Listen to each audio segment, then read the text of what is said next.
dari adaptasi guncang gempa.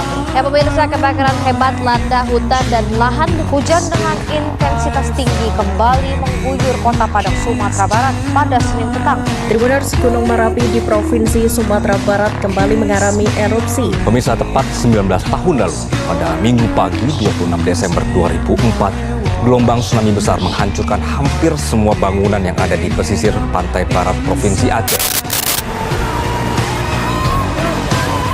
Pada hari Minggu 26 Desember 2004, sekitar pukul 7:50 waktu Indonesia Barat. Lewat 28 waktu Indonesia Barat dan 16.3.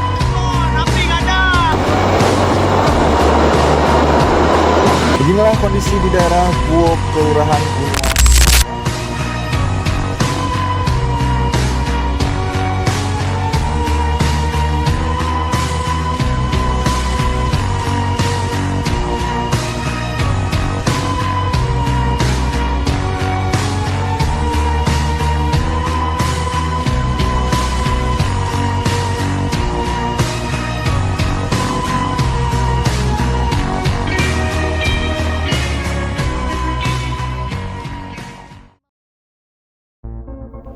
Sumatera Darurat mengenal bencana dan upaya mitigasi.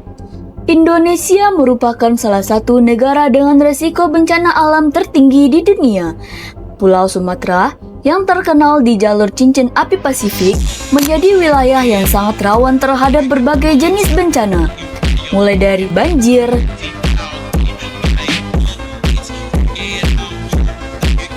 tsunami, letusan gunung, kebakaran hutan, dan gempa bumi. Melalui video ini, kita akan mengenal jenis-jenis bencana yang sering melanda Sumatera. Jadi, apa yang harus kita lakukan?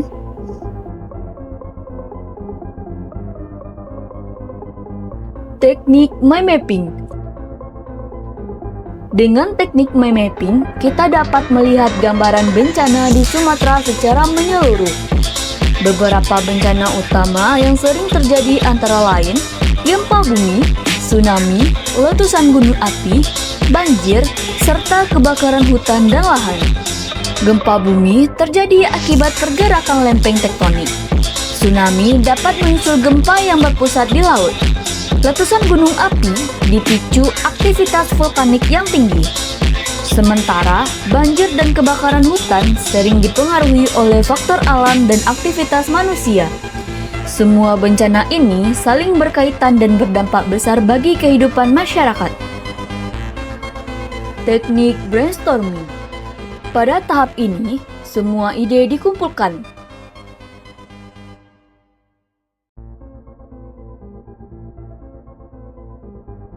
Tanpa adanya penilaian atau kritik.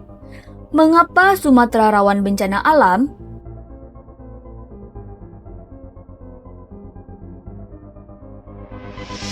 Beberapa faktor yang muncul antara lain yaitu letak geografis di jalur gempa, curah hujan tinggi, kerusakan hutan, serta aktivitas pembukaan lahan yang tidak terkendali.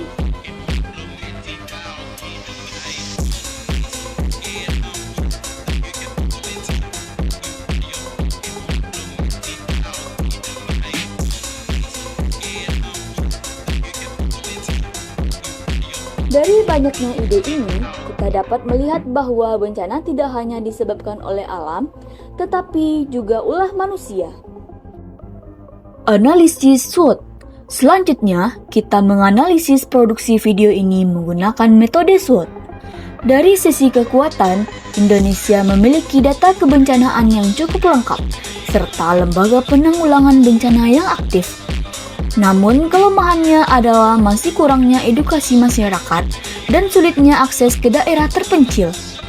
Peluangnya, media digital dapat dimanfaatkan sebagai sarana edukasi yang efektif, terutama bagi generasi muda.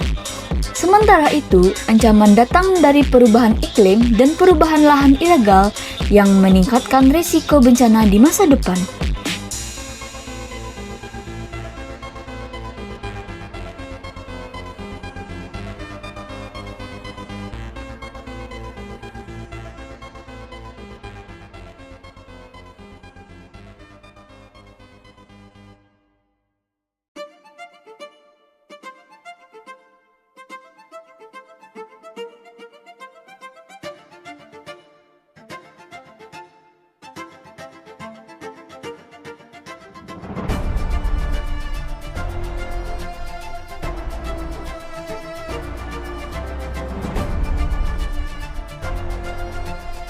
Product Life Cycle.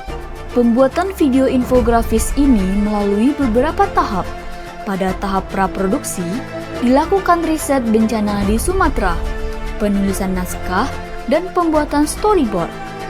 Tahap produksi meliputi pembuatan animasi peta, ikon bencana, dan teks informatif. Selanjutnya, pasca produksi, dilakukan editing, penambahan efek suara, dan rendering akhir. Video ini kemudian didistribusikan melalui YouTube dan media sosial sebagai sarana edukasi.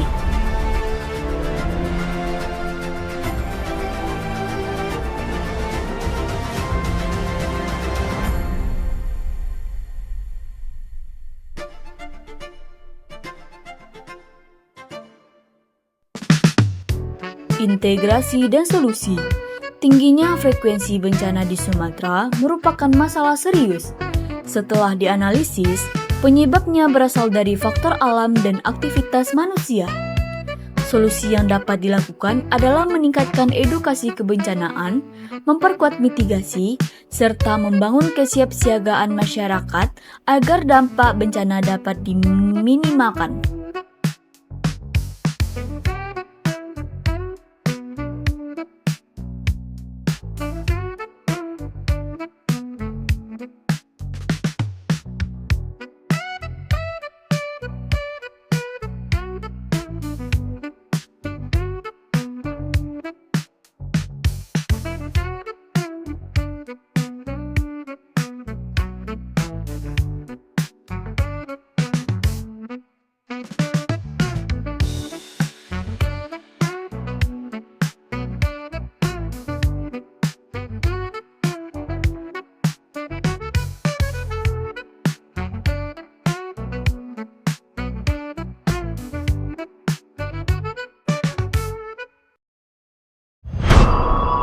Bencana memang tidak dapat dihindari, namun dampaknya dapat dikurangi.